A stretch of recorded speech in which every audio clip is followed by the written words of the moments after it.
হত্যাকাণ্ড, তখন সেই মুহূর্তে পতিত শেখ হাসিনার সাথে মেজর জেনারেল শাকিল, যিনি বিডিআর এর মহাপরিচালক ছিলেন, তার সঙ্গে একটি টেলিফোন কথোপকথন হয়েছিল।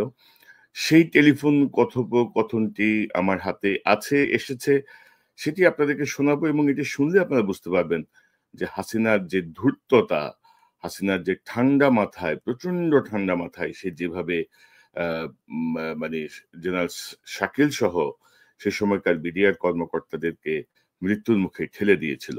এবং এই অডিওর পরে আমাদের সঙ্গে একজন সেনা কর্মকর্তা যোগ দেবেন, আপনাদের অত্যন্ত পরিচিত। তার কাছ থেকে আমরা একটা প্রাথমিক একটা বিশ্লেষণ আমরা নেওয়ার চেষ্টা করব। এবং আপনারা শুধু দেখুন যে শেখ হাসিনার ধূর্ততা, এবং ওইরকম পরিস্থিতিতে হাসিনা বলছে যে ছবি তুলে রাখো, ছবি তুলে রাখো, অর্থাৎ কতটুকু, মানে কি বলবো। আসলে আমরা দীর্ঘায়িত না করি আমার কথা, আপনারা অনেকে অপেক্ষা করছেন, আমরা সরাসরি চলে যাই সেই ঐতিহাসিক কথোপকথনে। বিডিআরে বিদ্রোহ হয়েছে এবং আমার মনে হয় পরিকল্পিতভাবে এই সরকারকে হেয় করার জন্য করা হয়েছে, এবং দাবি কিছুই নাই, শুধু যে আর্মি অফিসার চাই না বিডিআর, এইটুকুই দাবি। হ্যালো, না তোমরা এমনি আছো কেমন? সব ঠিক আছে? আমি আছি দরবার হলে, আমার অফিসারদের সহ আমাদেরকে ঘেরাও করে গুলি করছে ওরা, আমাদের অস্ত্র নাই, এই জন্য আমরা জবাব দিতে পারছি না। তো আমরা আছি দৃঢ় অবস্থায়, আমরা কথা বলার চেষ্টা করছি, আমরা বলার চেষ্টা করছি যে দাবি মানা হবে, তোমরা ফায়ারিং বন্ধ করো। তবে অনেক অস্ত্র হাতে নিয়েছে, অনেক গুলি চালাচ্ছে, এবং যদি আপনি মানে সেনাবাহিনী র্যাবকে অলরেডি র্যাব মুভ করছে, সেনাবাহিনীও মুভ করবে। আমরা এই মেসেজ ওখানে পৌঁছে যাওয়ার কথা যে র্যাব এবং সেনাবাহিনী, র্যাব চলে যাবে ওই সেরকম ওই দিক থেকে, 2-3 সাইড থেকেই লোক চলে যাবে, 3 গেট থেকেই লোক যাবে, আর্মিও যাবে, র্যাবও যাবে। এটা যাবে। তোমরা একটা কাজ করাতে পারো যে কোন রকম ছবিগুলি যারা করাচ্ছে তাদের ছবিগুলি তোলা। আমরা এটা নিচ্ছি আপা, আমরা ভীতু না, তবে আমরা যেহেতু অস্ত্র নাই এবং ঘিরে ফেলেছে, এই জন্য আমরা এই অবস্থায় আছি। আপনি যত দ্রুত পাঠাবেন তত তাড়াতাড়ি পরিস্থিতি আমরা সামাল দিতে পারবো। যাচ্ছে, কিন্তু আবার মানে অন্যরকম ক্রস ফায়ারিং না হয় সেটাও দেখতে হবে। না অবশ্যই এটা হবে না, আমরা এটা নিশ্চিত করব, এবং আমরা বলছি যে দাবি সব মানা হবে, তোমরা ফায়ারিং বন্ধ করো। শুধু কারা কারা করতেছে তাদের দিকে একটু ছবিটা নিয়ে রাখা দরকার। জি আপা, ও আসছিল গুলি করতে আমাকে, ও হয়তো সেই মুহূর্তে করতে পারে নাই, আমার একদম গায়ের মধ্যে টাকা দিয়েছিল এসএমজি। Any casualty? নো, এখন পর্যন্ত আমাদের জানা মতে ক্যাজুয়ালিটি হয়নি আপা, বাট হতে পারে, কারণ যে পরিমাণ গুলি চালানো হচ্ছে তাতে মনে হচ্ছে যে ক্যাজুয়ালিটি হতে পারে। আমি দেখি হেলিকপ্টার পাঠানোর চেষ্টা করছি। আর আমরা সাহস হারাচ্ছি না, আপনি দোয়া করবেন। জি, আমি ট্রুপ যাচ্ছে এবং হেলিকপ্টার পাঠাচ্ছি। ধন্যবাদ, ধন্যবাদ।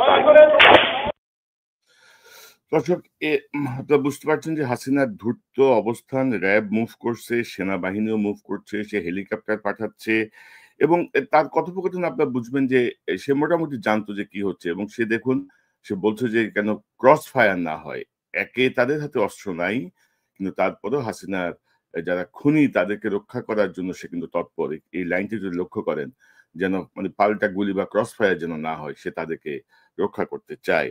এবং অবশ্যই মানে স্যালিউট করার যোগ্য মেজর জেনারেল শাকিল, যিনি এই গুলি শব্দের মধ্যে বসেও তার যে মনোবল এবং তার যে দৃঢ় অবস্থান, যে শুধুমাত্র অস্ত্র নাই, খালি হাতে এই পরিমাণ গোলাগুলির মধ্যে অস্ত্র হাতে, উদ্ধত অস্ত্র হাতে একটি বিশৃঙ্খল মানে বাহিনীর মাঝখানে বসে তিনি যে দৃঢ়তার সঙ্গে কথা বলেছেন, আমরা আসলে তাকে স্যালিউট করি, আমরা তার বিদেহী আত্মার শান্তি কামনা করি।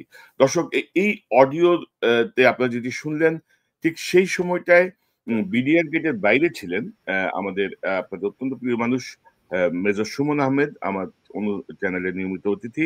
সুমন ভাই, অডিওটা আপনি শুনেছেন, এবং সেই সময় আমি আপনার যে দীর্ঘ ইন্টারভিউ আমার এখানে আছে, সেখান থেকে আমরা জানি যে সে সময় আপনারা অলরেডি বিডিআর এর গেটে অবস্থান করছিলেন, অর্থাৎ পিলখানার গেটের জাপান বাংলাদেশ ফ্রেন্ডশিপ হসপিটালের আশেপাশে আপনাদের অবস্থান ছিল। এই অডিওটাকে আপনি কিভাবে বিশ্লেষণ করবেন, বা আপনার পর্যবেক্ষণ কি অডিওটা নিয়ে? আসসালামু আলাইকুম। এই ধরনের একটা কনভারসেশন বা কথাবার্তার কথা আমরা জানতাম পরবর্তীতে, বিডিআর হত্যাকাণ্ডের ঘটনার দিনগুলোতে আমরা জানি নাই, বাট তার পরবর্তীতে আমরা অবশ্যই জানি। এখন আমরা একটু ফিরে যাই যে সেই সময়টাতে কি ছিল। 25 তারিখ সকালে যেই সময়টাতে আমি ধরে নিচ্ছি কনভারসেশনটা হয় বা হয়েছে, সেই সময়টাতে র্যাবের 2টা ডিটাচমেন্ট জিকাতলা এবং নিউ মার্কেটের গেটের কাছে আছে, এবং একটা ডিটাচমেন্ট তখন ঢুকবার চেষ্টা করছিল, কিন্তু র্যাবের তৎকালীন এডিজি অপস পরবর্তীতে মেজর জেনারেল রেজানুর খানের সুস্পষ্ট নির্দেশ ছিল ভিতরে ঢুকা যাবে না, সেই কারণে কিন্তু ভিতরে ঢুকতে পারে নাই। ক্যাপ্টেন শফিকের আন্ডারে যেটা ছিল, যে তারা তখনও কিন্তু গোলাগুলি ওইভাবে কখনোই শুরু হয় নাই, একটা দুইটা হালকা গুলি হচ্ছে। এবং নিউ মার্কেটের গেটের দিকে কিন্তু মেজর জসিমের নেতৃত্বে আর্টিলারির যেই কোম্পানিটা সেটাও অবস্থান নিচ্ছে। আর আমরা তখন জিকাতলা গেটের সামনে ফোর বেঙ্গল আমার কোম্পানি আমরা অবস্থান নিচ্ছি। তো এই সময়টাতে তখন আমরাও গোলাগুলি শব্দ পাচ্ছিলাম। এবং আজকে যদি আপনি আমাকে অ্যাসেস করতে বলেন, যদিও আমরা সেই কনভারসেশনটা তখন জানি না যে হচ্ছে, প্রথম কথা কমান্ড লেভেলের দিকে যদি তাকাই, পতিতা শেখ হাসিনা তার সাথে তার কাছে কিন্তু তখন পাশে বসা গণভবনে যমুনাতে তার পাশে বসা জেনারেল মঈন আহমেদ, দেন অন্যান্য আর্মি হেডকোয়ার্টার আছে সিজিএস মেজর জেনারেল সিনাইব জামালি, একটা সিদ্ধান্ত নেওয়ার জন্য, যেখানে জেনারেল শাকিল নিজ মুখে বলছেন যে, এবং আমরা শুনতে পাচ্ছি মুহুর্মুহু গুলি হচ্ছে, সিপাহী সেলিম রেজা তারকে হত্যার জন্য সাবমেশিন গান এসএমজির কথা উনি যেটা বলছেন সেটা নিয়ে তার পর্যন্ত চলে এসেছে, তার বুকের কাছে এসে গুলি করবার সময় নিজে থেকে অজ্ঞান হয়ে পড়ে গেছে। এবং জেনারেল শাকিল বলছেন যে গুলি আসছে, এবং আমরা জানি পরবর্তীতে সেই সময় বাইরে থেকে এই যে দরবার হলের কাছের জানালা এবং দরজাতে প্রতি শয়ে গুলি করা হচ্ছে। তো এই মুহূর্তে যেখানে কমান্ড লেভেলে সবাই, জেনারেল মঈন আহমেদ উনি শেখ হাসিনার পাশে বসে আছেন, এবং আর্মি হেডকোয়ার্টারে chief of general staff general সিনাইব জামাল ওনারা আছেন, ওনারা যদি আমাদেরকে আদেশটা দিতেন। এখন প্রশ্ন হয়, এবং আমি এটা বারবার করতে যাবো না, চেইন অফ কমান্ড হিসেবে আমাদেরকে কাজ করতে হয়, যেহেতু আমরা জানতাম না, অন্য অনেকে হয়তো জানতেন যে ভিতরে কি হচ্ছে। তো সেই পরিস্থিতিতে ইন্টারভেনশন, আমরা ঢুকে গেলে পরে আমাদেরকে আদেশ দেওয়া হলে আমরা সবাই ভিতরে ঢুকতাম। এবং আমার মনে হয় সেই পরিস্থিতিতে জিনিসটা অবশ্যই সামাল দেওয়া যায়। তো আল্লাহ জানেন, বাট আমার বিশ্বাস আমাদের যাবার সুযোগ অবশ্যই ছিল, এবং সেই ক্ষেত্রে পরিস্থিতিটা ভিন্ন হইতো। মেজর সুমন, আমার যে জিজ্ঞাসা, আপনারা তো সেখানে, আমি যতটুকু আপনার সাথে আগে ইন্টারভিউ করেছি বা যতটুকু বুঝেছি, আপনারা সেখানে গিয়েছিলেন আসলে স্বপ্রণোদিত হয়ে, মানে আপনাদের একটা ট্রেনিং এ যাওয়ার কথা ছিল, আপনারা পিলখানার এই আভাসটা পেয়েই আপনারা সেখান থেকে ডিরেক্ট চলে আসেন।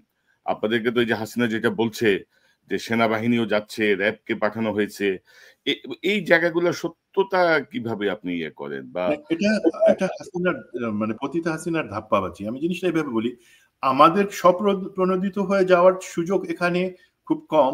যেটা হচ্ছে 46 ব্রিগেড কমান্ডার ব্রিগেডিয়ার জেনারেল হাকিম উনি বলেছিলেন যে এমন একটা জিনিস শুনছি, বাকি আমি এখনো পরিষ্কার কিছু জানি না, বাট তোমরা জানো। জেনারেল হাকিম কিন্তু সবসময় শেষ পর্যন্ত চেষ্টা করছিলেন মিলিটারি ইন্টারভেনশনে আমাকে অনুমতি দেওয়ার চেষ্টা করছিলেন, বাট ওনাকে আটকায় দেওয়া হয়েছিল। এখন এই জায়গাতে আমাদেরকে কিন্তু হাসিনার দিক থেকে কোনো আদেশ আসে নাই, এবং যেটা হচ্ছে আমরা সবাই যখন চাচ্ছিলাম ভিতরে ঢুকবার জন্য আমাদেরকে আটকাই দেওয়া হয়েছে, আমাদেরকে বলা হয়েছে কোর্ট মার্শাল করা হবে বা অন্যান্য অনেক কিছু। এবং আমরা যেহেতু চেইন অফ কমান্ড অনুযায়ী আমাদেরকে গ্রাউন্ড কমান্ডারের নির্দেশ অনুযায়ী কাজ করতে হয়, সেই কারণে সেটা হয় নাই। সেখানে অবশ্যই যদি কাপুরুষিকতা ব্যর্থতার দায় এই কারণে আসে যে কেন আমি সেটা ভঙ্গ করে নিজে যাই নাই, আমি তার দায় নিব। বাট সিচুয়েশন হচ্ছে মুখে বলা হচ্ছে জেনারেল শাকিলকে যে হ্যাঁ ঠিক আছে সবাই গেছে, বাইরে থেকে আসবে, বাট আসলে আর আমরা যারা গেছি ওখানে আমাদেরকে আটকায় দেওয়া হয়েছে। তার মানে জিনিসটা কি দেখেন, এই যে সুপরিকল্পিত, জেনারেল শাকিল কিন্তু প্রথমে বলছে এটা একটা পরিকল্পিত। এখন হাসিনা এবং এখানে ভারতের সংশ্লিষ্টতার কথা বারবার আসে। আমি আগেও বলেছি, যারা এই বিডিআর হত্যাকাণ্ডটা ঘটায় পরিকল্পনা করছে এবং করছে, তারা জানে যে ওই পর্যন্ত হবে জেনারেল শাকিল বা যে কেউ ভিতর থেকে সাহায্য চাক না কেন, সেক্ষেত্রে আমরা কর্ডন করে থাকবো। লোক দেখানো একটা জিনিসের জায়গায় আমাদেরকে আটকায় রাখা হবে, আর ভিতরে হত্যাযজ্ঞটা চলতে দেয়া হবে। সেই ধরনের একটা সিচুয়েশন। কোন ধরনের, এটা আমি তাকে পাগলামি বলবো না, দেখেন সে কত ফাইজলামি করে এই পতিতা মহিলা। সে বলতেছে ছবি তুলে রাখো। তাকে বলা হচ্ছে, সে নিজে কানে শুনতে পাইতেছে না।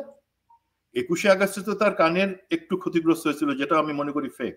সে কি কানে শুনতে পাইতেছে না গোলাগুলির আওয়াজ? যেখানে আপনার উপরে হাজার হাজার রাউন্ড গুলি আসতেছে, আপনি সেখানে ছবি তুলে রাখবেন যে কারা বিদ্রোহ করছে?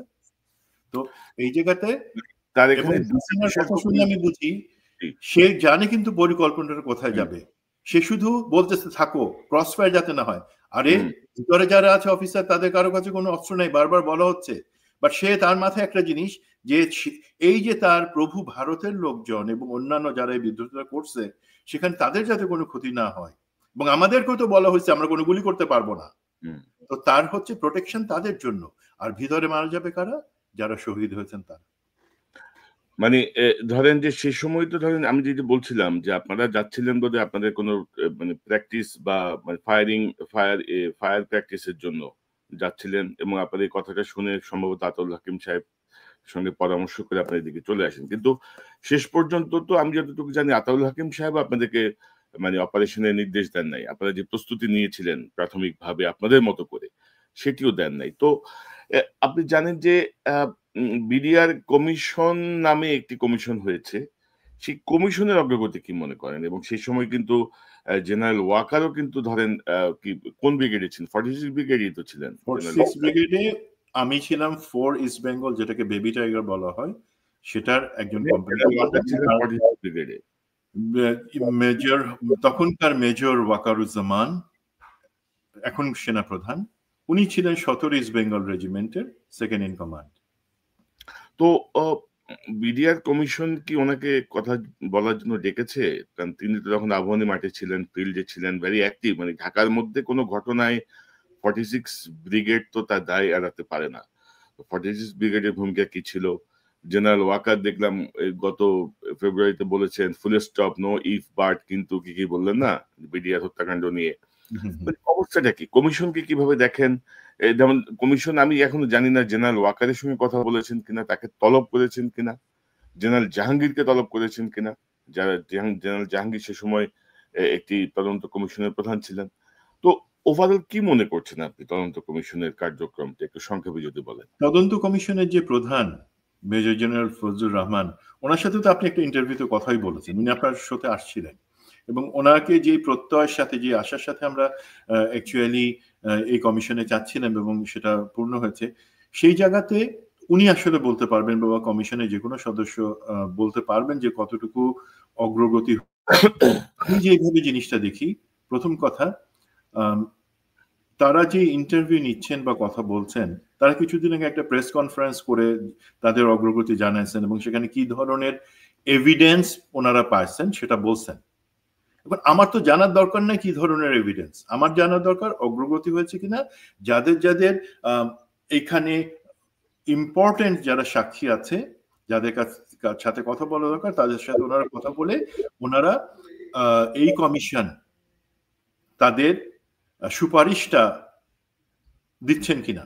তো জেনারেল ওয়াকারের সাথে কথা সম্ভবত তারা বলেন নাই, আমি যতটুকু জানি।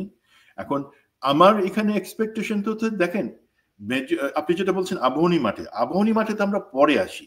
আগে তো যে জিনিসটা হচ্ছে, আমরা সবাই বিডিআর গেটের সামনে বিভিন্ন জায়গায়, মানে small arms safe distance 300 metre যেটা বলি, সেটা থেকে এই পাশে সবাই আমরা আছি। উনিও তখন আমার মতে, আমিও তখন চেষ্টা করছি কোন জায়গা থেকে আমরা একটা অ্যাসল্ট করে ভিতরে ঢুকতে পারবো, আদেশ থাকুক কি না থাকুক। আপনি জানেন যে আমি একটা প্রচেষ্টা নিয়েছিলাম, যেখানে পরবর্তীতে সিজিএস মেজর জেনারেল সিনাই ইবনে জামালি ওনার ডাইরেক্ট ইন্টারভেনশনে সেখান থেকে জেনারেল হাকিমকে বাধ্য হয়ে উনি আমাকে সেখান থেকে সরাই নিয়ে আসেন, আমরা ভিতরে ঢুকতে পারি নাই। এখন জেনারেল ওয়াকারেরও ঠিক একই অবস্থা ছিল, উনি তখন মেজর ওয়াকার এবং ওনার সাথে কিন্তু আমরা কিন্তু কন্টিনিউয়াস কথা বলে যাচ্ছি। আমি আজকে একটা জিনিস বলি, এই বিদ্রোহর পরিকল্পনা অথবা সেটা কার্যকরী আমি বিশ্বাস করি এবং আমাদের সবাই বিশ্বাস করে এর সাথে জেনারেল ওয়াকারের কোনো সংশ্লিষ্টতা ছিল না, যেটা ছিল উদ্ধার কার্যের সাথে। তাহলে যদি সেইটাই হয় যে উদ্ধার কার্যে এই বিদ্রোহের অবসান বা হত্যাকাণ্ড যাতে না হয় সেটার জন্য আমাদের সব প্রচেষ্টার সাথে উনি ছিলেন, তাহলে এই বিডিআর কমিশনে স্বপ্রণোদিত হয়ে ওনার কথা বলতে অসুবিধা কোথায়? এই বিডিআর হত্যাকাণ্ডে কারা কারা জড়িত, শুধুমাত্র বিডিআর সদস্য না, তার বাদে রাজনৈতিকভাবে বা ভারত র বা অন্য কে কে এই আওয়ামী লীগের কারা জড়িত সেগুলো তো প্রমাণ ছিল, উনিও তো সেটা জানেন। জেনারেল ওয়াকারকে তো আমরাই তো একই সাথে এই আলামতগুলা আলাপ করতাম, দিতাম কমিশনের কাছে তদন্তের স্বার্থে। উনি কি সেগুলো দেখেন নাই? উনি তো দেখেছেন। উনি আজকে তো ওনার এই অবস্থানে থাকবার কথা না। উনি তো জানেন যে হ্যাঁ ওনার আত্মা পরিষ্কার আছে, উনি কোনো খারাপ কিছুর সাথে ছিলেন না। তাহলে আমি যদি ভালো কিছুর সাথে থাকি, আমি কেন এর পিছনে কারা আছে? এই যে আজকে হাসিনার কথা আমরা শুনলাম, ঠান্ডা মাথায় সে কথা বলছে, বাট পাগলের মধ্যে কিছু ফাইজলামি কথা বলার চেষ্টা করছে, ছবি তুলে রাখো যাতে ক্রস ফায়ার না হয়, জানে যে কারো কাছে অস্ত্র নাই। তো সেই জিনিসগুলো জেনে যে এখানে রাজনৈতিক সংশ্লিষ্টতা, খুনি হাসিনা এবং তার প্রতি আওয়ামী লীগ তাদের সংশ্লিষ্টতার ব্যাপারটা কি উনিও জানেন না? উনি জানেন। উনি তাহলে এখানে ফুল স্টপের কথা বলছেন। ওনার তো অবস্থানটা হওয়া উচিত বিপরীত, যে আমি ছিলাম সেইখানে, আমি সেই একই কষ্ট দেখেছি, আমি সেই একইভাবে স্বজন হারানো বা স্বজন হারানোর না তো আমাদের ভাই হারানোর বেদনা আমরা দেখেছি, তাদের শহীদ হওয়া আমরা হইতে দিছি আমাদের চোখের সামনে, এবং সেটার সঠিক তদন্ত সঠিক বিচারটা হওয়া দরকার। ওনার তো অবস্থান সেখানে হওয়া উচিত, ওনার তো কোথাও ফুল স্টপ দেওয়ার কথা না। মানে হচ্ছে যে অনেকটা তো ধরেন সেনাবাহিনী এবং র্যাব চারদিক ঘিরে রাখছে, ভেতরে আপনাদের ভাইদেরকে হত্যা করছে একটা গ্রুপ, এটাই তো বলবো আমরা। মানে সেনা প্রহরাই এই হত্যাকাণ্ডের কথাই বলা চলে। জেনারেল ওয়াকারকে আমি দায়ী করছি না, কিন্তু ধরেন গত কিছুদিনে বিডিআর কমিশন যে কাজ করছে তাতে আমি খুব বেশি সন্তুষ্ট না আর কি। মানে যে ঢিমে তালে যাচ্ছে বা যেভাবে যাচ্ছে আমি তাতে সন্তুষ্ট না। এবং এখানে যে আইন হয়েছে সেখানে হাসিনার যে বিচার, সেই বিচারকেও কিন্তু বহাল রাখা হয়েছে। হাসিনার যে বিচার বা হাসিনার যে তদন্ত, সেই জায়গাগুলোয় কিন্তু এই কমিশনকে ইন্টারফেয়ার করার কোনো রাইট দেওয়া হয়নি। পাশাপাশি জেনারেল ফজলুর রহমানের প্রতি আমাদের ভালোবাসা শ্রদ্ধা আছে, আমরা আশা করি তিনি ভালো কিছু করবেন। আর তিনি যদি ভালো কিছু না করেন, আমাদের যদি মনে হয় যে তিনি সঠিক পথে নাই, তাকেও আমরা কিন্তু মিনিমাম কোনো ছাড় দেব না। এবং বিডিআর কমিশনে কিন্তু এখন এক সামরিক কর্মকর্তা আছেন যার ভাই আমেরিকায় বসে প্রতিদিন আওয়ামী লীগের পক্ষে কিন্তু বয়ান দিচ্ছেন আর কি। তিনি যদি আওয়ামী পরিবারের মানুষ, তিনি যদি আমাদের যদি মনে হয় যে তিনিও ঠিক মতো কাজ করছেন না, তাকেও ছাড় দেওয়া হবে না। অর্থাৎ দেখেন 57 জন সেনা কর্মকর্তা এই হত্যাকাণ্ডের কারণে বহু অযোগ্য লোক পরবর্তীতে জেনারেল হয়েছে, বহু অযোগ্য লোক পরবর্তীতে ধরেন এই স্বৈরাচারকে টিকিয়ে থাকতে সহায়তা করেছে। তো সেই জায়গাটা কমিশন আমরা চাই যে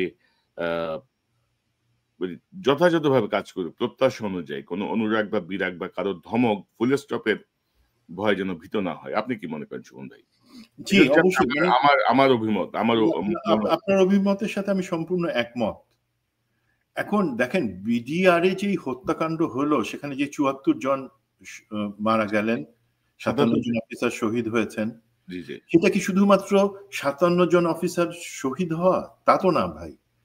এইখানে ভারতের যেই আকাঙ্ক্ষা ছিল, তাদের যেই জিদ ছিল যে তারা এই রৌমারির সেই পরাজয়ের প্রতিশোধ নিবে, সে কারণে তারা সবসময় একটা জিনিস দেখছে যে দুইটা জিনিস বাংলাদেশে কাজ করে। আমাদের অ্যাটম বোম নাই, আমাদের এই হাইপারসনিক মিসাইল নাই, আমাদের এয়ারক্রাফট, ফাইটার এয়ারক্রাফট নাই, এটা সত্যি।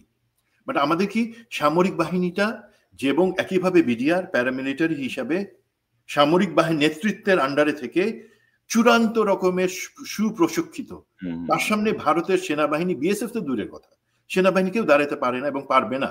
মাত্র 11 জন বিডিআর সদস্য রৌমারিতে, তারা 1000-এর উপরে বিএসএফ কে ঠেকায় দিছে স্থানীয় গ্রামবাসী জনগণের সহায়তা নিয়ে। তার মানে জনগণ এবং সেনাবাহিনীর যে নিবিড় সম্পর্ক এবং আমাদের সেনাবাহিনীর এবং বিডিআরের যে সুপ্রশিক্ষণ, সেটা তাদের একটা বড় মাথা ব্যথা।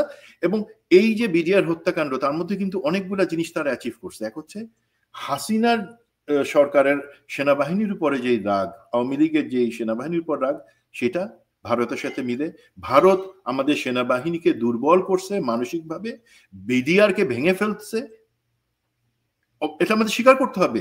এই যে বিডিআর এর যে শৌর্য বীর্য অথবা যেই জায়গা ছিল, সেই জায়গায় এই বিডিআর ঘটনার পরে সেটা একটা অবিশ্বাসের জায়গায় চলে আসছে। পরবর্তীতে দেখেন একই ধারায় তারা কিন্তু আমাদের বিভিন্ন অফিসারদের মধ্যে, অফিসার সৈনিকের মধ্যে ভাঙন, পরবর্তীতে বিভিন্ন কারণ হিসেবে যারাই সেটা প্রতিবাদ করছে, যারা সেটা তদন্ত চাইছে, হয়তো আমার মতন এই যে আমাকে গুম করছে, বাকিদেরকে গুম অথবা জেলে বসছে, বিভিন্ন সাজানো নাটক দিছে, এইভাবে আর্মিকেও কিন্তু পঙ্গু করে ফেলতেছে।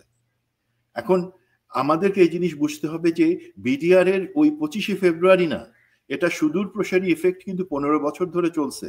আমরা দেখেন সেনাবাহিনীর সদস্যরা আমরা বলি যে আমরা জাতির সার্বভৌমত্বের প্রতীক।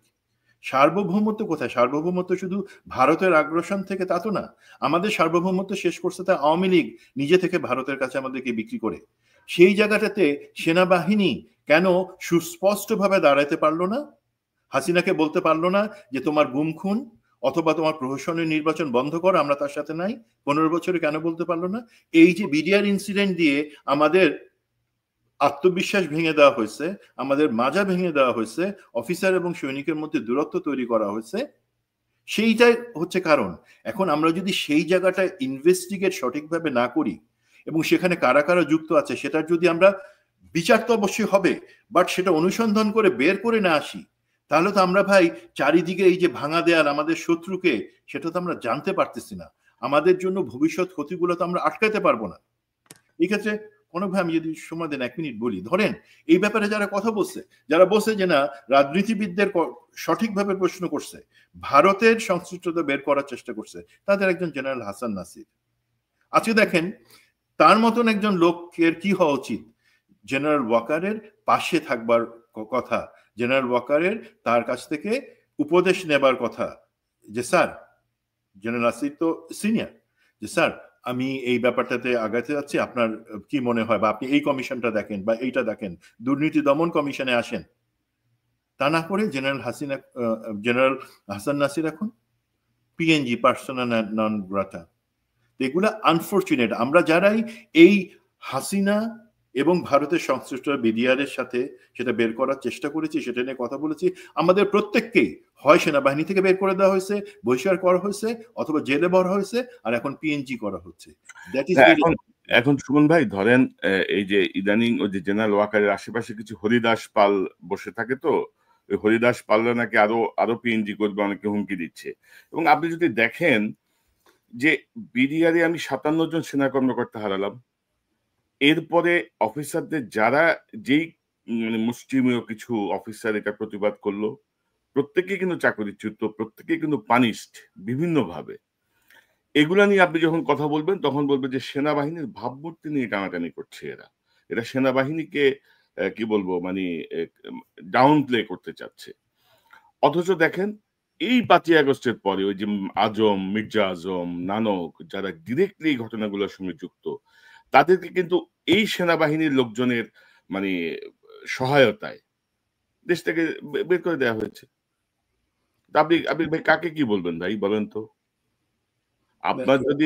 আপনি যদি আবেগে গল্প ছাড়েন যে ব্রাদার ইন আর্মস, আমার ভাই, আমার অমুক, কার্যক্ষেত্রে যদি আপনি তার খুনিদের পাশে অবস্থান নেন, এবং আপনি দেখেন যে আমাদের হাসিনার ভয়টা দেখেন, যে সে সময় অস্ত্র নাই শোনার পরেও সে বলছে যেন ক্রস ফায়ার না হয়, কারণ সে জানে যে এদের যে ট্রেনিং এবং এদের যে সাহস।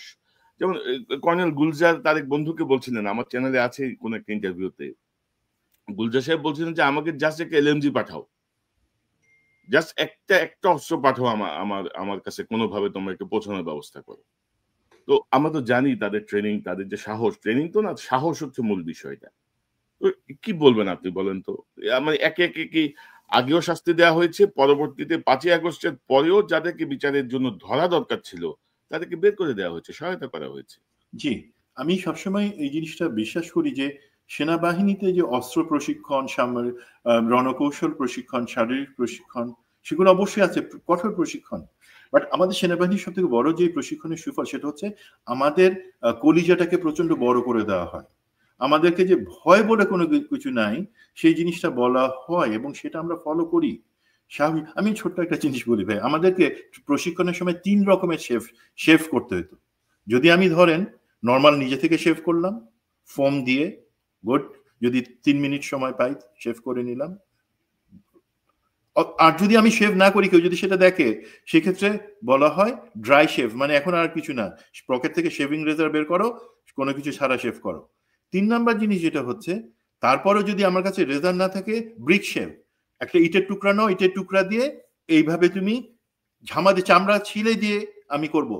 আমার কাছে, আপনার কাছে খারাপ লাগতে পারে, বাট দেখেন আমাদেরকে কিন্তু শৃঙ্খলাটা সেইভাবে শেখানো হয়। আমার যেটা করবার সেটা আমি করব, যদি না করি তাহলে আমাকে পস্তাইতে হবে। 2 নাম্বার, হাজার বুলেট আসুক, হাজার সেখানে আমার শত্রু আসুক, আমার যে দায়িত্ব, আমার ইউনিফর্মের ইজ্জত রক্ষার জন্য, আমার দেশকে বাঁচানোর জন্য আমাকে সেটা করতে হবে। এবং আমরা যে জেনারেল শাকিলের কথা শুনলাম, সেখানে একজন সৈনিকের, আত্মবিশ্বাসী সৈনিক যে মরতে ভয় পায় না, তার কথা শুনলাম। কিন্তু এখন এই সেনাবাহিনী তো ভারতের পছন্দ না, তাদের জন্য ভয়ের কারণ। এই সেনাবাহিনীকে ভাই আমি একটা জিনিস বলি, আজকে কথাটা অনেকের কাছে হয়তো খারাপ লাগবে, আমাদের এখন সেনাবাহিনী, আপনি যাদের কথা বললেন যে জেনারেল ওয়াকারের আশপাশে যারা আছে, যারা তাকে ভুল পথে চালিত করছে অথবা খুবই মাস্তানি দেখাইতেছে, মনে করতেছে কি হয়ে গেল, আরো দেখাবো, আরো আছে, আসিতেছে, এই তো শুরু জেনারেল হাসান নাসিরকে দিয়ে। ভাই তোমরা কার স্বার্থে কাজ করতেছো সেটা কিন্তু আমরা বুঝি। এই যে সেনাবাহিনীর বিরুদ্ধে আমার বা আপনার কথা বলার তো কোনো ইচ্ছা নাই, আমরা তো সেনাবাহিনীর বিরুদ্ধে কথা বলতেছি না। সেনাবাহিনী একটা গৌরবের প্রতিষ্ঠান, আমরা কথা বলতেছি তার মধ্যে, তার মগজের জায়গায় অথবা তার হাত পায়ে যে সমস্ত দুষ্ট, যারা সেনাবাহিনীর ইউনিফর্ম পরার যোগ্যতা রাখে না, যারা গুম খুন অর্থ কেলেঙ্কারির সাথে যুক্ত, তাদের ব্যাপারে কথা বলতেছি, তাদেরকে সরাই দিয়ে সেনাবাহিনীকে কলঙ্কমুক্ত করার কথা বলতেছি। এখন এই লোকগুলো সেটা শুনবে না, তারা সেনাবাহিনীর ভিতরে থেকে আরো বিতর্কিত সিদ্ধান্ত নিবে, যেটা জনগণ বা আমরা পছন্দ করব না। কারণ তারা বিতর্কিত সিদ্ধান্ত নিবে, সেনাবাহিনীকে জনগণের চোখে খারাপ বানাবে, এটা লাভ কার হবে? আমি আগেই বলছি, বাংলাদেশের সেনাবাহিনীর 2টা বড় শক্তি, সুপ্রশিক্ষণ এবং জনগণকে সাথে নিয়ে যুদ্ধ করা। এটা ভারতের সেনাবাহিনী বা আমাদের শত্রুর নাই। তো যত তারা নিজেরাই সেনাবাহিনীর উপরে বসে থেকে সেনাবাহিনীকে পচাবে, ততই ভারতের লাভ। তারা দিন কালকে রিটায়ার করবে, 1 বছর পরে 2 বছর পর রিটায়ার করে তাদের হয়তো দুবাইতে বা ভারত তাদের জন্য ব্যবসার অ্যাপার্টমেন্ট, ফ্ল্যাট, জমি সব কিনে রেখে দিছে। তাদের তো চিন্তা নাই সেনাবাহিনীর ইজ্জত থাকলো কিনা। আমাদেরকে যাদের সেনাবাহিনী থেকে গুম করে নিয়ে আমাদেরকে ইউনিফর্ম ছিঁড়ে ফেলে আমাদেরকে বাইরে পাঠাই দিচ্ছে, তারা আমাদেরকে জেলে ভরছে, তাদের চিন্তাটা আসলে হয়ে গেছে বেশি, কারণ আমরা সেনাবাহিনীকে ভালোবাসি। আমি আপনি কি আপনার নিজের স্বার্থে এই কথাগুলো বলতেছি? আমি কি সেই জন্য 10 লাখ টাকা 20 লাখ টাকা পাবো আজকের এই প্রোগ্রাম করে? ভাই আমার তো কোনো স্বার্থই নাই। আমার কিসের স্বার্থ? বরঞ্চ আমি ক্ষতিগ্রস্ত বিভিন্ন ভাবে। এই হরিদাস পালেরা নানা রকম ঝামেলা করতেছে। এবং আপনি দেখেন যে আপনাকে যে গুম করলো, আপনাকে যে টর্চার করলো আফটার মানে বিডিআর এই হত্যাকাণ্ড, তাকেও তো বের করে দিছে ব্রিগেডিয়ার রাশিদ, না? ব্রিগেডিয়ার রাশিদ তাকে সেফলি যখন 5 আগস্টের পর সে জানতো যে আমি অন্তত সাক্ষী দিব, বাট কে আছে? কর্নেল ইমরান ইবনে রৌফ, সে তো এখনো বিজিবিতে আছে। সেই ধরনের লোকগুলো তো আছে। আর যেখানে জেনারেল হাসান নাসির কন্টেনমেন্টে ঢুকতে পারবেন না, সেখানে এই গুম খুনের সাথে যারা আছে তারা কন্টেনমেন্টের ভিতরে বসে আছে। তো এগুলো কার স্বার্থে হচ্ছে? ভাই আমি বলবো সেনাবাহিনী আমাদের সবার প্রিয়, জনগণের প্রিয়, শুধু আপনার আমার না। বাট এরা নিজেরাই সেনাবাহিনীকে পচায় এরা একদিন বাইরে চলে যাবে, বাট সেনাবাহিনীকে আরো দুর্বল করা হবে, জনগণের থেকে দূরে জায়গা নিয়ে আসবে। এবং এরা চাচ্ছে ভারত এবং হাসিনার ইচ্ছে অনুযায়ী সেনাবাহিনীকে একটা ঘৃণার জায়গায় নিয়ে আসা। ভাই আমরা তো সেটা চাই না। তোমরা যারা ঘৃণিত কীট, তোমরা যারা কুকুরের থেকে অধম, আমরা চাই তোমাদেরকে এখনই ঘাট ধরে বের করে দিতে। এবং ইনশাল্লাহ তোমরা যদি এটা চালাই যাও, অসুবিধা নাই, আমরা সেই কাজটাই করব। রাইট। এবং ধরেন যে আমি তো মনে করি বিডিআর কমিশনকে যদি পূর্ণ সহযোগিতা করা না হয়, কারা কারা করছে না, কি করছে না, তাদের 14 গোষ্ঠী আমরা সামনে নিয়ে আসবো ইনশাল্লাহ। এবং যারা 5ই আগস্টের পরে এই বিডিআর হত্যাকাণ্ডের সঙ্গে যুক্ত, আমার 57 জন সেনা কর্মকর্তা হত্যার সঙ্গে যুক্ত, তাদেরকে যারা সেফ এক্সিটের ব্যবস্থা করে দিয়েছে তাদেরকেও ছাড় দেওয়া হবে না। কারণ অ্যাকচুয়ালি বর্তমান যুগে কোনো কিছু আপনি গোপন রাখতে পারবেন না সুমন ভাই, আমার যতটুকু পর্যবেক্ষণ আর কি, কোনো না কোনো ফরম্যাটে এটা চলে আসবে। আচ্ছা কনক ভাই, আমি বলি এই প্রসঙ্গে কথাটা একটু বলে নি। ধরেন গোপন রাখার থেকে বড় কথা হচ্ছে ম্যাচুরিটির জিনিস। আমি সবসময় বলি যে জেনারেল ওয়াকারের আশপাশে যারা আছে তারা ম্যাচুরিটি, এই যে ডিএমআই আছে, তারপরে এজি ছিল, জেনারেল মাসুদ আছে, আমি নাম ধরে বলতেছি, আমি তো বলছি এখন থেকে আমি নাম ধরে বলবো। এরা মনে করে এরা অনেক ম্যাচুর এবং স্মার্ট, বাট এরা যে জেনারেল ওয়াকারের কতটুকু ক্ষতি করতেছে জেনারেল ওয়াকার তো বুঝতে পারতেছে না, বাট আমরা বুঝতে পারতেছি। আপনি জানেন, আমি জানি, আপনাদের কাছে কিছু কিছু অডিও আছে। এই জুলাই গণ অভ্যুত্থানের সময় যে হত্যাকাণ্ড হয়েছিল এবং হত্যাকাণ্ডের নির্দেশ কারা দিয়েছিল, কোন জায়গা থেকে আসছিল, সেই অডিওগুলো কিন্তু আছে। আমরা সেই অডিওগুলো এখনো কিন্তু পাবলিকে আনতেছি না, আমরা নিশ্চিত হয়ে নিতে যাচ্ছি সেটার অথেন্টিসিটি। যদি সেগুলো আসে তাহলে আপনারা যারা ষড়যন্ত্র করতেছেন আপনারা টিকবেন না। আমরা এখনো কিন্তু রাষ্ট্র টেনে রাখছি, বাট আমাদেরকে সেই রশি ছেড়ে দিতে বাধ্য করবেন না।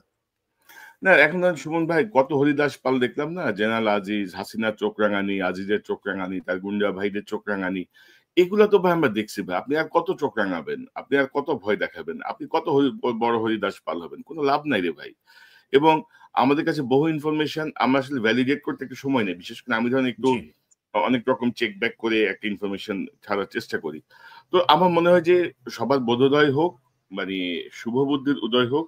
এবং আমি আবারও তো স্যালিউট জানাই জেনারেল মেজর জেনারেল শাকিলকে, তার তিনি যেই এত গোলাগুলির মধ্যে খালি হাতে বসে, আপনি যদি দেখেন যে তার কথার ধাপগুলো, তিনি দেশের প্রধানমন্ত্রীর প্রতি তার অবস্থান থেকে যে শ্রদ্ধা জানানোর, এই অবস্থাতেও কিন্তু সেটি জানিয়েছেন।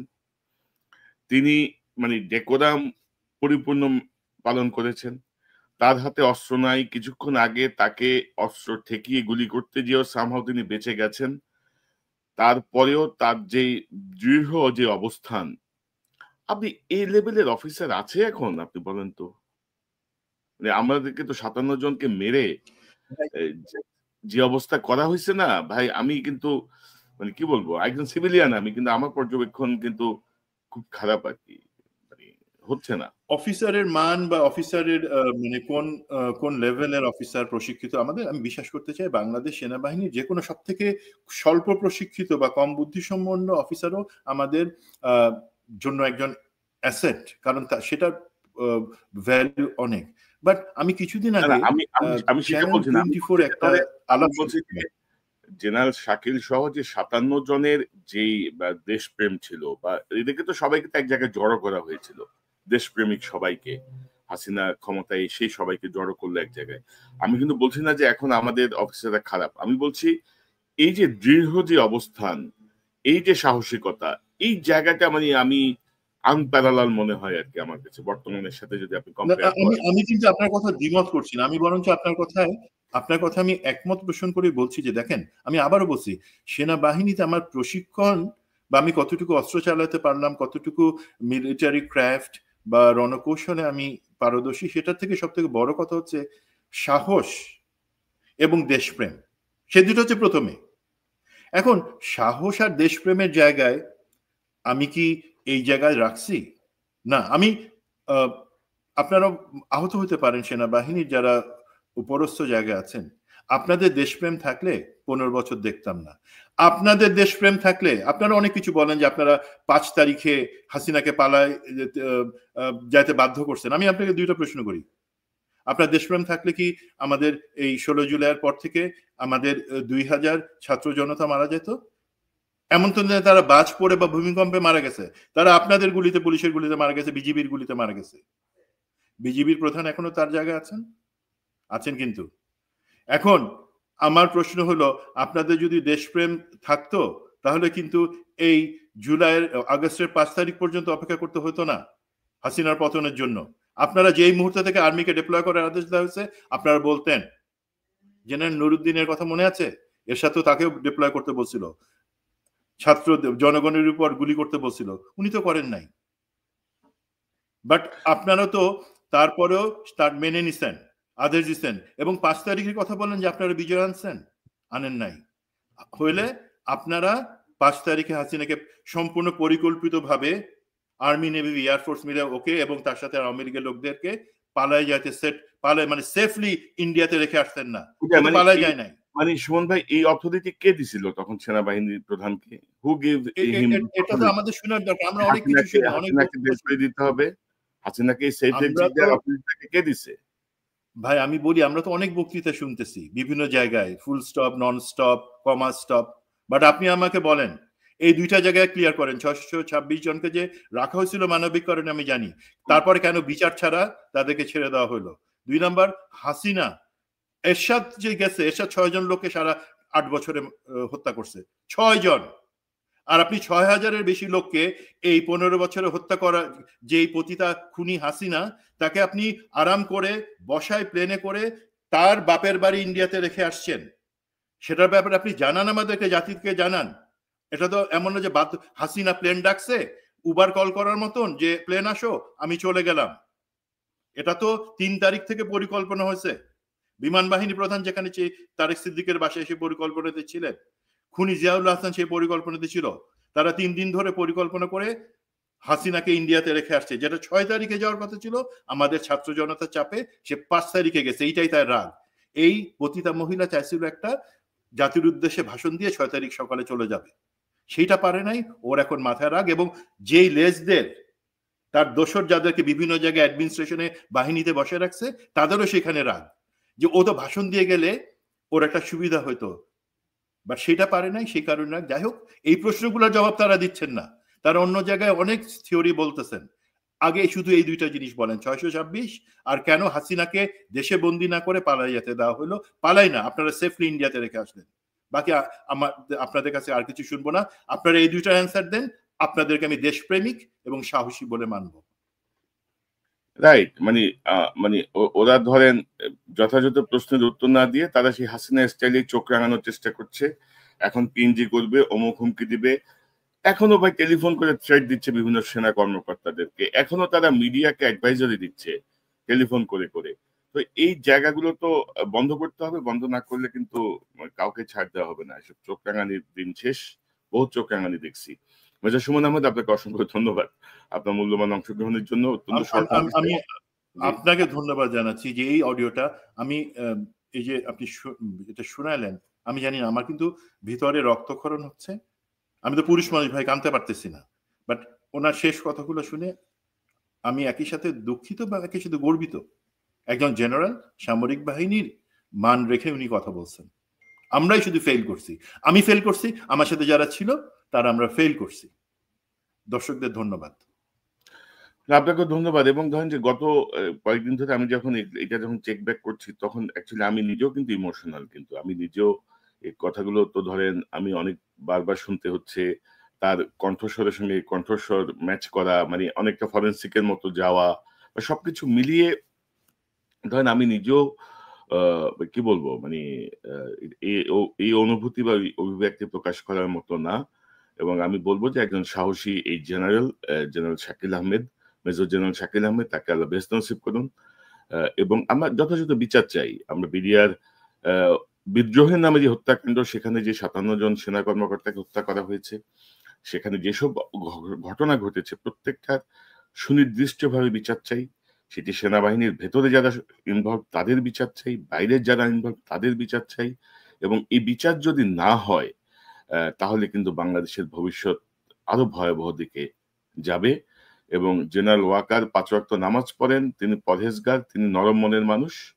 এটা তার ব্যক্তিগত বিষয়, এগুলো সম্পূর্ণ তার ব্যক্তিগত বিষয়। এর সঙ্গে বাঙালি জাতি বা বাংলাদেশের কোনো সংশ্লিষ্টতা নাই। যেই জায়গাতে বাঙালি জাতি এবং বাংলাদেশের জন্য যে সংশ্লিষ্টতা, সেই জায়গাতে আমরা তার অবস্থান দেখতে চাই। আর অবস্থান যদি না দেখাইতে পারেন, আল্লাহ হাফেজ, টাটা, বাই বাই, কোনো দরকার নেই। আপনি কি মনে করেন সুমন ভাই? জি, একটা জিনিস, জেনারেল ওয়াকার পরহেজগার, উনি নামাজি, সেটা বলেন। আমি একটা জিনিস শুধু ওনাকে অনুরোধ করবো, সব তার ব্যক্তিগত বিষয় ভাই। আমি আপনার ব্যক্তিগত ভাই, সমস্যা হলো ওনার পিয়ার গ্রুপ এই জিনিসটাই তো ফোকাস করে বিভিন্ন জায়গায়। উনি নামাজ পড়তেছেন, উনি ইমামতি করতেছেন, আপনার সাথে যখন এক জায়গায় কথাবার্তা হচ্ছিল তখনও বারবার বলা হচ্ছিল যে উনি তাহাজ্জুদ পড়েন এই সময়, তারপরে it's okay, it's a virtue. But আমি সেই লাইনেই, আমি সেটা স্বীকার করেই বলছি যে জেনারেল ওয়াকার, আমরা তো একসাথেই চাকরি করছি। আপনি এখন আমার কথা একবার হলো একটু কান দিয়ে শুনেন, পরে ফেলে দিয়ে অসুবিধা নাই। আপনি যে রাতে নামাজটা পড়তেছেন, নামাজের পরে আপনি আল্লাহর কাছে একটা জিনিস বলেন যে আল্লাহ, আমি এই যে গত 15 বছরে যা কিছু হয়েছে সেটা তো আমি করি নাই, বাট বাধ্য হয়ে আমাকে দেখতে হয়েছে। আমাকে তুমি এমন একটা জায়গায় সুযোগ দিয়ে বসাইছো, আমি যে তোমার কাছে যাব কিয়ামতের দিনে তোমার সামনে দাঁড়াই, যাতে আমি বলতে পারি আমার সেই পদ সেনাপ্রধান এবং সেই যে এক্সপেরিয়েন্স মানুষ হিসাবে, সেটার আমি জাস্টিফাই করছি, সেটা হালাল করে আমি তোমার সামনে আসছি। যারা অন্যায় করছে আমার সুযোগের মধ্যে থেকে আমি সেই অন্যায়ের বিচার করার চেষ্টা করছি। এই মৌমাছি 40 দিন বাঁচে, তার মধ্যে সে 1000-এর উপরে ফুলে যায়, এটা আপনি জানেন। তার মধ্যে সে 3000 কিলোমিটারের সমান উড়ে, বাট সে বসে থাকে না, কারণ জানে যে তার এই যে সময়টুকু 40 দিন, তার মধ্যে তাকে কিছু করে কিছু দিয়ে যেতে হবে, এবং 1 ফোঁটা মধু সে জমায় আনতে পারে। আপনি এই যে 3 বছর থাকবেন, আল্লাহ করুক আপনি থাকেন, আপনি যোগ্যতার ভিত্তিতে কাজ করে দেখিয়ে থাকেন, এর মধ্যে আপনি যদি এই কাজগুলো না করে যেতে পারেন, তাহলে আল্লাহর কাছে আপনি কি জবাব দিবেন সেটা আপনি বুঝবেন। বাট জনগণের কাছে, যারা আপনাকে ভালোবেসে এখনো রাখছে, যারা বিশ্বাস করতে যে আপনি 5ই আগস্টের পক্ষের শক্তি, তাদের পক্ষে যে দাবিগুলা, 4টা বড় দাবি, সেগুলোর হয়ে কাজ করেন। আপনাকে লোকে ভালো মানুষ এবং ভালো নেতা দুইটাই মনে করবে। বাট প্রফেসর ইউনূস বা অন্তর্বর্তী সরকারের বিরুদ্ধে বিষোদ্গার করে, অথবা আপনার সাথে যেই মানে কম বুদ্ধির বাট অহংকারী যে সমস্ত ব্রিগেডিয়ার জেনারেলস এবং জেনারেলস আছে যারা আপনাকে কুবুদ্ধি দেয়, তাদের কথা শুনলে কিন্তু আপনার চলবে না, আপনি আরো দূরে সরে যাবেন, ঘৃণার জায়গায় চলে যাবেন, যেটা আমি সুমন আমি চাই না। আমি চাই দেশের লোক, সেনাবাহিনী সবাই আপনাকে ভালোবাসুক এবং আপনার এই সেনা নেতৃত্বকে পছন্দ করুক। মানে ধরেন যে হরিদাস পালদের কথা শুনলে উনি আরো ডুববে, এবং আমার কথা খুব ক্লিয়ার, ইনসাইড স্টোরি সাধারণ মানুষ অনেকেই জানেন না, আমরাও ধরেন অনেক বৃহত্তর কিছু চিন্তা করে অনেক তথ্যই কিন্তু মানুষকে দেই না, যেগুলো এক ধরনের ইনসাইটমেন্ট ক্রিয়েট করবে, এক ধরনের অবিশ্বাস, এক ধরনের কি বলবো এটাকে ক্ষতিগ্রস্ততা তৈরি করবে আমাদের রাষ্ট্রযন্ত্রে। অনেক কিছু আসলে কিছু জিনিস আমাদেরকে মানে হাতে রাখতে হয়, বা আমরা বলি না আর কি। তো সেই জায়গাটায় ধরেন জেনারেল ওয়াকারের প্রতি কোনো অনুরাগ বিরাগ নাই, উনি যদি পারেন ভালো, না পারলে বিদায় হন ভাই, দরকার নাই।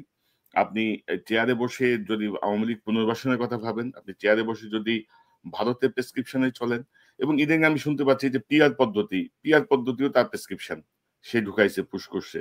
তো এটা নিয়ে আমরা আরেকদিন বিস্তারিত আলোচনা করবো, এটা নিয়ে আমার কাজ চলছে। তো মেজর সুমন, আপনাকে অসংখ্য ধন্যবাদ আপনার অংশগ্রহণের জন্য। ধন্যবাদ। আসসালামু আলাইকুম। ওয়ালাইকুম আসসালাম।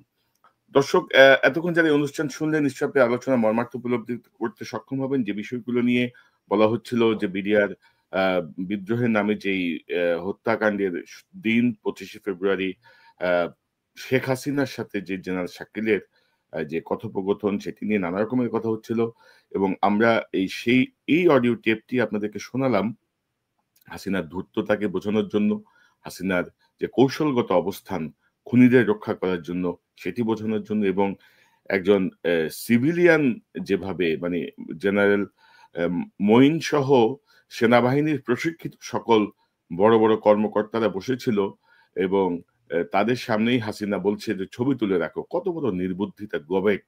এবং সেই জায়গাতে আমরা কোনো মিলিটারি ইন্টারভেনশন দেখি নাই, আমরা বরঞ্চ ঠেকাতে দেখেছি।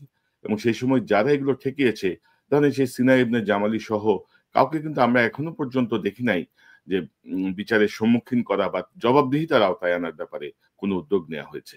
তো আমার মনে হয় যে এই কাজগুলো আপনারা করেন। এবং জেনারেল ওয়াকার, আবারও বলি আপনাকে আমি বারবার বলেছিলাম আসেন আমরা একটু কথা বলি, আমরা ইন্টারভিউ নেই, একটা ইন্টারভিউতে আসি, আমরা সার্বিক পরিস্থিতি আলোচনা করি, কারণ আপনিও বিপদ মুক্ত নন। আপনি যদি মনে করেন যে হাসিনাকে পুনর্বাসন করলে হাসিনা আপনার প্রতি খুশি হবে, আওয়ামী লীগ খুশি হবে, সেটি কিন্তু হবে না। সো ভবিষ্যৎ বাংলাদেশ বিনির্মাণে ভূমিকা রাখুন। আপনি হাসিনার ফুফাতো বোনের জামাই, কিচ্ছু যায় আসে না, সেটি থাকতেই পারে। 15 বছর